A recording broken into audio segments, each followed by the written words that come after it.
Nous avions organisé l'Assemblée générale juste pour faire part à la situation que vivent le personnel du CROUS. Parce que depuis l'arrivée de ce nouveau, de la nouvelle direction, ils nous ont fait croire que le budget ne supportait pas pour quand même puisse maintenir certains travailleurs, comme les femmes de ménage, mais également des gens qui ont des contrats précaires, comme les temporaires. Et nous, on a pensé que c'était vrai. On nous a soutenus dans ce combat-là. Et nous avions fait, si vous vous rappelez bien, l'année passée, on a fait un point de presse pour demander l'augmentation du budget du CROUS. Mais malheureusement, aujourd'hui, nous avions constaté que les gens qui sont les agents, le personnel qui est en situation de CDI, les agents en situation de CDI, c'est des gens qui ont 2 contrats de CDD ou 3 contrats de CDD qui sont en position d'être régularisés. Malheureusement, ces personnes ne sont pas régularisées et par ailleurs, nous voyons qu'il est en train de recruter ses amis, ses parents et c'est cette situation aujourd'hui qui fait que nous avions appelé nos camarades pour leur faire part de la situation. Mais également, vous savez bien que chef de service, peut-être ailleurs, mais ici, chef de service, c'est un emploi.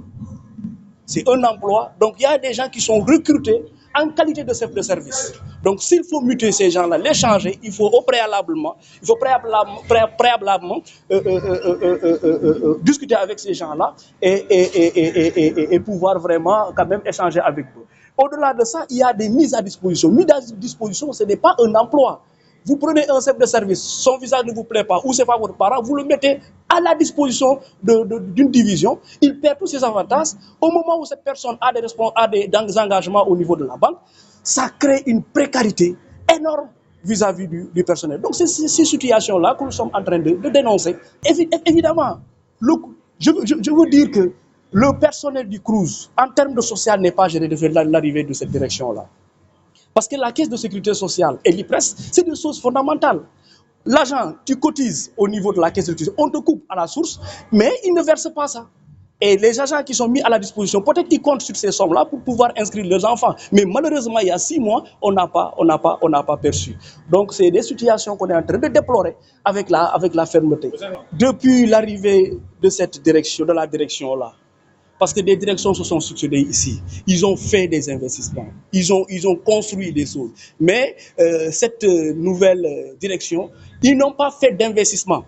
Ils n'ont pas construit quoi que ce soit. Et puis, ils nous parlent de problèmes de budget. Alors que le budget a augmenté. Donc aujourd'hui, au moment où je vous parle, le personnel temporaire n'est pas payé.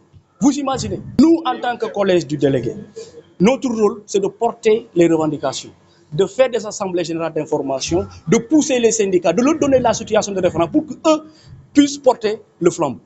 C'est possible, c'est une possibilité, parce que ça, c'est l'étape dernière pour qu'on aille vers la grève.